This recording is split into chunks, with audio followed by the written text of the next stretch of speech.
From 4 News Now, with live updates throughout the day, breaking news as it happens, and weather every 10 minutes. This is KXLY Plus.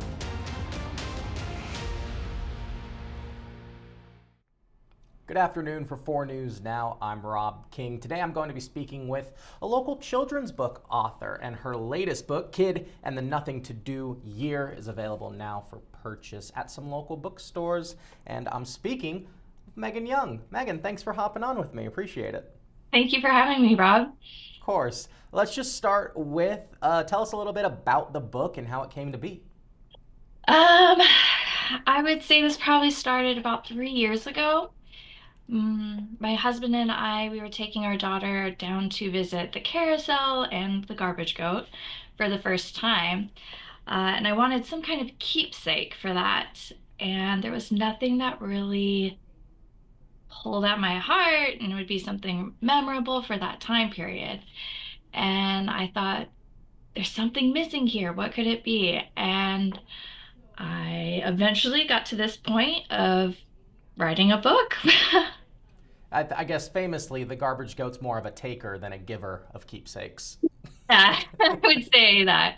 Like, you can't even find a leaf half the time to get him. So, That's all, because I don't ever, whenever I go to the garbage goat, I don't have trash on me.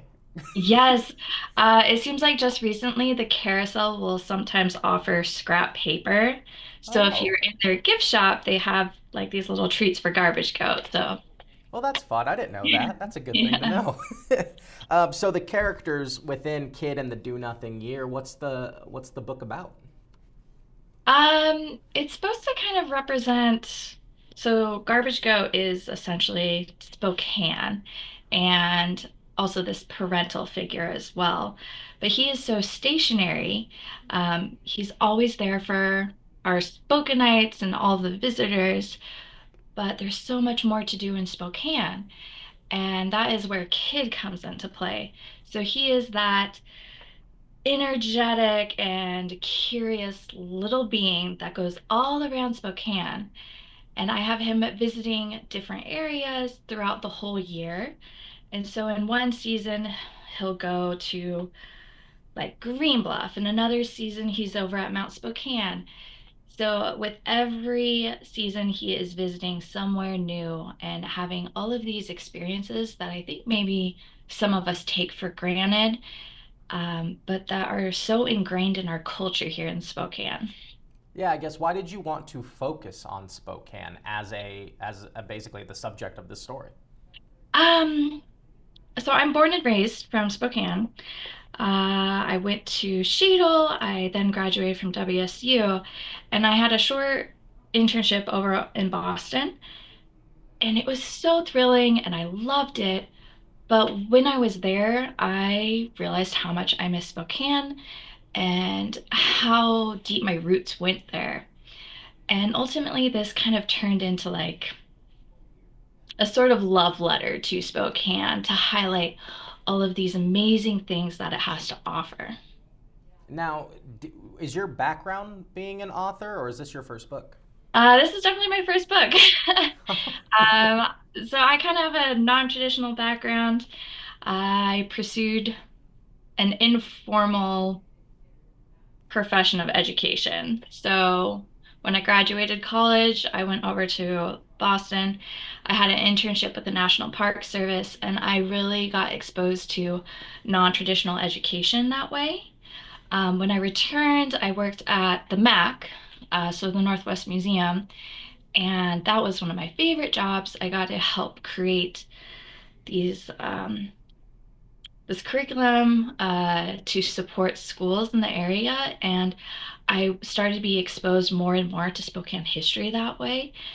And in a roundabout way, when I became a mom, I recognized I could kind of merge this passion for stories and then non-traditional education together. And this is what was created from that. Oh, cool. And it seems like there's a common thread of working for the parks, the Park Service, working at the MAC, of having a love of the place you are. Yes. Yeah, very much being present in that moment and experiencing everything it has to offer. So, what's that kind of encouragement that it took for you to be like, I want to write a book? How do you find that spark?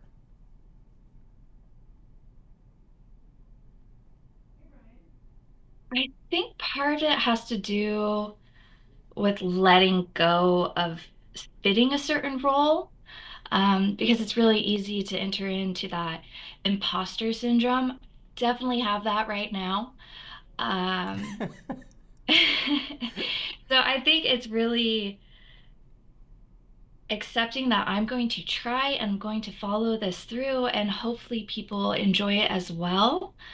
Um, and again, just letting go of the fear of not being able to produce something. Well, I think that's super inspiring, just the idea of going for it. And now you have something tangible in return Yes, for it. yes, it's been very surreal. We got these books less than a week ago. Oh, wow. Yeah, and seeing it in print, it's just a completely different. It was a very shocking experience to see it right there in front of you rather than in a digital concept. Oh, I can imagine. And it's Yeah, available at two great local yeah, bookstores, Auntie's and Wishing Tree in the Perry. yeah. Yeah.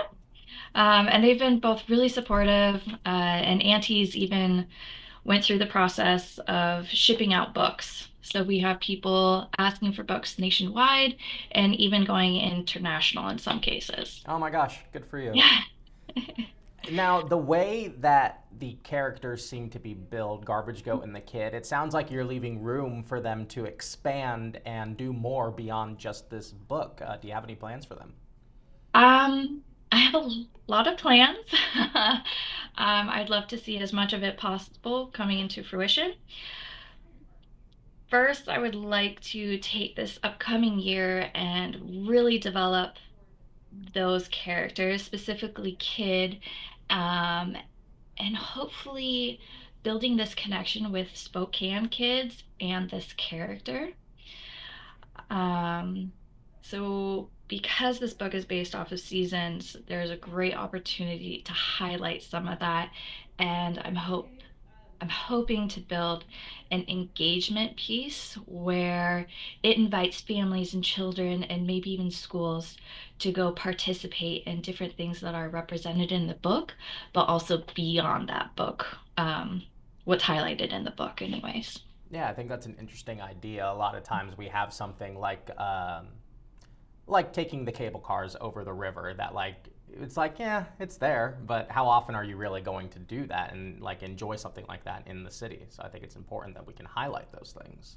Yeah, I think the highlighting it is really important, and I think just a simple invitation goes so much further.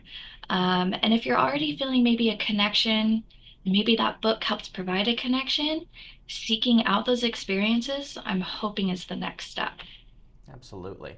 Now tell me a little bit about your illustrator. Let me pull up what the book looks like again. Melissa Murakami. Yeah. How'd you guys meet, and how was she chosen for it? The art's very distinct. I like it. Yes. This is a very, I feel like, serendipitous opportunity or chance meeting. Um, my husband had started a business recently, and his partner is a creator of board games. So he is locally based and he produces board games. His first one is Gardeners, and it's actually in Uncle's right now. So Melissa did the illustrations for his board game, and that's how I first became exposed to her. And I feel like naturally you really are invested in supporting not just your friends, but just like you said, local people taking like those local opportunities. And so I started following her social media account. And one day I came across, it was really an adorable illustration. And it was all these little animals in a farmer's market setting. And as soon as I saw that, I just knew, oh, she's perfect. She is extremely talented. She's so detail oriented and she's a lot of fun to work with. So it's made this whole process really enjoyable. And both of us are pretty excited for the future and working together some more. Oh, I bet. And to have two Spokanites doing this, putting their heart into this book is really something special that we don't get a lot here. We have people Yeah, who write books, but to also have it illustrated here and then, to be sold locally, I think it's really neat and unique. yeah, and Melissa's currently living in Bellevue, so we've had to do Mm, a lot more virtual, which has been a really wonderful tool for us to be able to communicate that way. But with her experience here in Spokane, because she attended Whitworth, it makes it so much easier to work with someone who has knowledge and has um, something to share about their own time here. absolutely. Well, Yeah. Megan, it's been a joy to talk with you. Again, the book Kid and the Nothing to Do Year is available right now. Two great local bookstores, Auntie's in downtown and Wishing Tree in the Perry district. Is there anything else you want to add before I let you go? I just really appreciate this opportunity, and it's been very humbling and wonderful to see the enthusiasm this book has gained already. So I really appreciate it. Absolutely. Megan, thank you so much. Thank you, Rob. And if you missed some of that interview, the full thing is available on our website, kxly.com, and on our free streaming app, KXLY Plus. Again, you can buy your copy of Kid and the Nothing to Do Year at Auntie's or Wishing Tree Books. And you can find out more about the book. That website is garbagegoatandkid.com. The link's available on our website as well, kxly.com. For now, live in studio, I'm Rob King for 4 News Now.